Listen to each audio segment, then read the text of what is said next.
Assalamualaikum warahmatullahi wabarakatuh.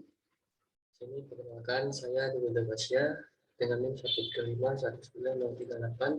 Di sini saya akan menjelaskan mengenai resume atau buku yang telah saya baca, yaitu Finding Yourself in the Age of Distraction yang ditulis oleh Desi Anwar. Jadi buku ini salah satu buku pengembangan diri yang cukup populer di tahun 2021. Jadi dan juga buku ini sangat relevan dengan keadaan kondisi sekarang. Oke, kita langsung aja ke reviewnya. Oke, jadi di sini saya akan ada 4 bahasan. Yaitu yang pertama, saya akan menjelaskan dulu secara umum buku ini membahas mengenai apa. Lalu yang kedua, kita akan membahas part 1 dari buku ini, yaitu mengenai seni apresiasi hidup. Lalu yang ketiga, yaitu di part 2 bagian buku ini, yaitu mengenai seni dari kehidupan itu sendiri. Lalu yang terakhir itu kesimpulan yang dapat kita ambil. Oke, jadi ini merupakan bukunya. Ya, walaupun hanya cover, cuma bisa dicari aja di e-book maupun di offline-nya. Ini cover untuk versi bahasa Inggris ya, berwarna hijau seperti ini. Oke, kita langsung aja. Jadi buku ini secara umum membahas itu mengenai dunia virtual ataupun kehidupan online. Jadi melalui media sosial dan realitas virtual, yaitu kehidupan online ini, itu membuat kita terus terhubung serta selalu aktif tentunya. Nah, HP dan ponsel cerdas yang kita sering gunakan itu tentunya seringkali menjadi benda pertama dan juga benda terakhir yang kita letakkan gitu. Seperti itu. Nah, layar kecil tersebut kita cukup heran sih ya, layar kecil tersebut tuh memberikan kita rasa kenyamanan, rasa nyaman, lalu memberikan persahabatan tentunya, dan juga rasa yang membuat kita selalu tertarik dan bersemangat dan kita sering mengalihkan perhatian kita dari dunia nyata dengan tersebut ataupun teknologi lainnya. Ini salah satu contohnya. Nah, dan bersama juga kita juga udah jarang tuh yang namanya merasa bosan atau punya waktu untuk menggunakan diri gitu. Jadi kita selalu sibuk dengan kegiatan yang kita lakukan di ponsel cerdas yang kita gunakan itu. Nah, meskipun memberikan kita banyak manfaat positif, tapi nggak seharusnya juga kehidupan online tersebut menghilangkan kita gitu dari kehidupan kita di dunia satu ini atau dunia real. Dan tentunya tidak menghilangkan kita juga atau menghalangi kita dari kegiatan berinteraksi dengan dunia fisik. Nah, seharusnya kan kehidupan online itu juga tidak membuat kita lupa nih, bagaimana cara berkomunikasi secara langsung dengan orang nyata dan menghargai keindahan lingkungan di sekitar kita gitu. Dan tentunya tidak membuat kita terlalu tersesat dalam gangguan yang secara terus-menerus. Oke, jadi itu secara umum buku ini membahas bagaimana kehidupan online itu berdampak pada kehidupan nyata kita gitu. Nah, makanya dalam buku ini kita diajak untuk meletakkan gadget sekali dan menemukan waktu kita secara offline itu untuk menghabiskan kesenangan kita, baik yang itu kecil ataupun sederhana, tapi itu sangat penting teman-teman. Nah, waktu di mana kita terhubung dengan hal-hal indah di sekitar kita itu bukan dengan teks, video, emoji, tapi dengan mata, telinga, sentuhan, perasaan, imajinasi, dan semua panca indera yang kita miliki.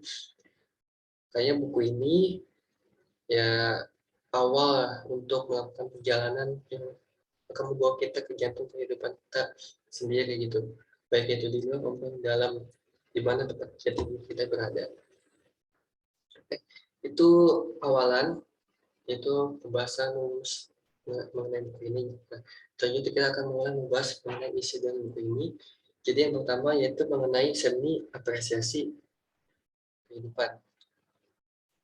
Oke, ini struktur babnya yang dari yang saya baca itu ada 11 bab yang dimana bisa kita lihat dari judul-judul bab ini lebih mengarah ke bagaimana kita apresiasi ya, baik itu kehidupan kita maupun lingkungan sekitar kita, karena itu sangat berdampak sekali kepada pengembangan diri kita.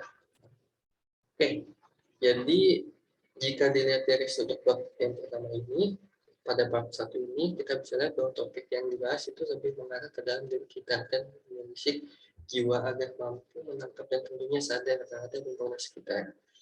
Mulai dari cara kemampuan dengar, cara memperhatikan, membangkitkan kreativitas, hingga cara mengapresiasi itu sendiri.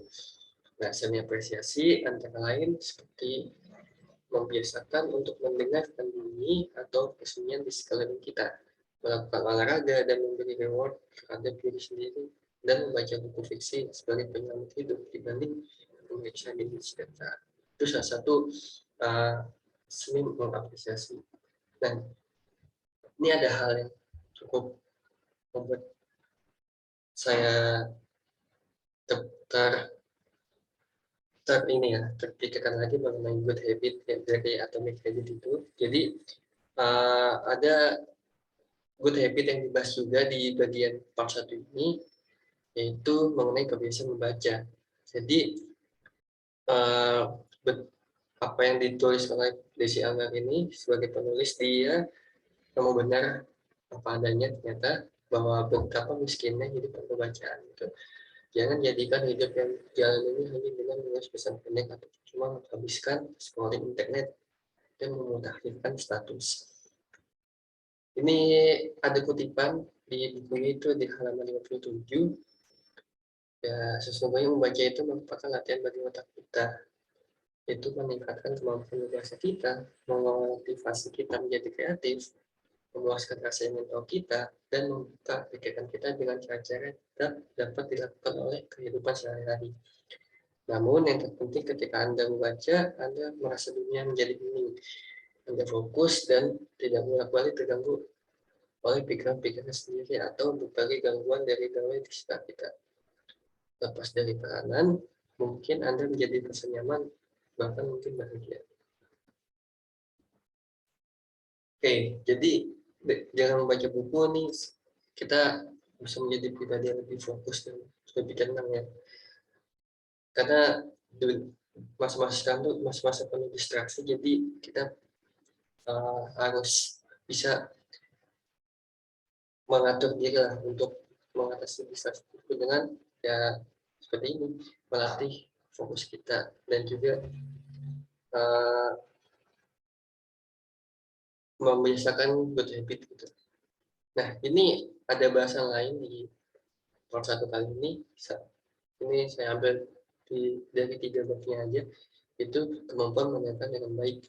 Jadi di kemampuan mendengarkan dengan baik ini kita biasakan setiap awal bangun tidur atau setiap mengawali aktivitas tuh jangan langsung memegang ponsel.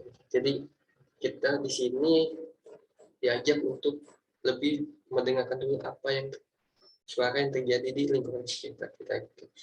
Karena seperti kita tahu dia ini penuh dengan suara dan masing suara itu unik dalam caranya masing-masing. Jadi kita lebih bisa mengapresiasi lah lingkungan sekitar kita, lebih bisa menyerap apa sih yang terjadi di lingkungan sekitar kita.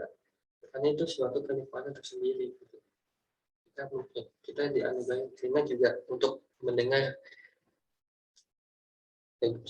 suara-suara yang ada di lingkungan sekitar kita. Nah, yang kedua yaitu seni mengapresiasi. Jadi untuk bisa memandang hidup dan dunia ini dari sudut pandang yang tentunya berbeda, dan tidak hanya dari sudut pandang kita. Nah, kita bisa nih melakukan kunjungan ke seni, tapi dengan catatan bahwa melakukan kunjungan ke seni itu tidak untuk melakukan hanya untuk melakukan foto pameran seni tersebut, ataupun tanpa mengapresiasinya. Kita biasakan untuk setiap melakukan kunjungan ke pameran, baik itu seni ataupun lainnya, kita ambil suatu cara pandang ataupun apresiasi dari seni tersebut, apa yang dapat kita ambil. Karena itu sangat penting sekali kita bisa mendapatkan sudut pandang kehidupan dari berbagai perspektif dan tentunya itu kreatif. Nah, yang ketiga itu seni bercakap, di mana ini salah satu hal yang penting juga yaitu komunikasi, karena ini kita udah sering banget berkomunikasi baik banget namun secara online. Tapi kali ini kita diajak untuk merenungkan kapan kali kita berkomunikasi secara nyata gitu dengan teman dan keluarga kita, karena beda karena beda ketika kita berkomunikasi secara online dan tidak online gitu. Beda banget vibes dan tanggapan respons dari kedua belah pihak. Jadi kurang lebih seperti itu. Di part 1 lebih ke mengarah ke apresiasi diri dan kehidupan yang kita miliki dan lingkungan sekitar. Oke, kita langsung masuk ke bab 2, di mana ini mengenai seni kehidupannya. Tadi seni mengapresiasi kehidupan. Nah, di bab 2 ini sebenarnya ada 20-an bab. Di sini nggak muat, jadi nanti saya akan menjelaskan secara umum aja isi dari bab 2 ini apa. Jadi setelah part 1 kita membahas mengenai bagaimana kita mengapresiasi hidup dan diri kita dengan memperhatikan kondisi yang ada di sekitar. Nah, sedangkan di part 2 ini akan lebih membahas mengenai seni kehidupan yang kita diajak merenung dan mengelola emosi yang ada dalam diri serta berkomitmen dan disiplin, cara memahami orang tua, serta cara mempercayai potensi diri kita sendiri. Karena ketika kita bisa memakai kehidupan, tentu kita bisa bilang terhadap segala masalah yang terjadi di hidup kita bakal terasa nyaman untuk jalan. Nah, jadi di kehidupan penuh distraksi ini kita perlu memiliki cara untuk bisa bertahan dengan tetap menjadi diri kita sendiri. Jadi kita bisa mulai dengan membangun kembali kebiasaan baik, yaitu mengelola waktu untuk kita, lalu agar tidak merasa bahwa waktu berjalan begitu cepat tanpa menikmati kehidupan berarti. Nah, ini ada 3 bahasan juga yang saya ambil yang cukup rangkum lah dari bab 2 ini. Jadi yang pertama, teman dan relasi. Ini maka salah satu faktor atau topik penting di masa-masa sekarang ini, di online seperti ini, karena teman dan relasi yang masa-masa sekarang itu kita sulit untuk dibilang itu sebagai teman dan relasi sesungguhnya itu, karena dengan maraknya media sosial dan meningkatnya perkembangan teknologi tentunya membuat cara kita bersosialisasi itu satu sama lain ikut berubah tentunya. Jadi itu juga mengubah cara pandang kita menganggap teman dan relasi itu seperti apa. Maka dari itu di part 2 ini dibahas bahwa bahwa teman dan relasi di kehidupan nyata itu enggak sepenuhnya menjadi teman relasi kita yang sejati gitu, atau sesungguhnya gitu. Jadi kita perlu hati-hati juga dalam sosialisasi. Lalu yang kedua itu ada time management. Nah, ini salah satu good habit juga dan salah satu soft skill yang perlu kita miliki di masa-masa sekarang, mana semakin meningkatkan teknologi tentu membuat kita bisa melakukan hal yang kita inginkan menjadi instan gitu. Nah, dari situ kan kita bisa melakukan sesuatu dengan cepat. Nah, maka tentunya kita mempunyai spare waktu yang menjadi lebih besar dong. Nah, itu yang membuat kita tentunya di satu sisi positif itu tentu bisa meringankan beban kita, di satu sisi negatif apakah dengan waktu yang bisa cepat itu kita bisa menjadi lebih banyak bermain gadget ataupun berinteraksi di kehidupan online gitu. Nah, itu sisi negatifnya. Nah, maka dari itu di part ini dibahas mengenai time management, bagaimana kita bisa mengatasi hal tersebut gitu. Nah, seperti tadi dengan mengelola waktu agar kita bisa akan meninggalkan makna kehidupan yang berarti di waktu tersebut.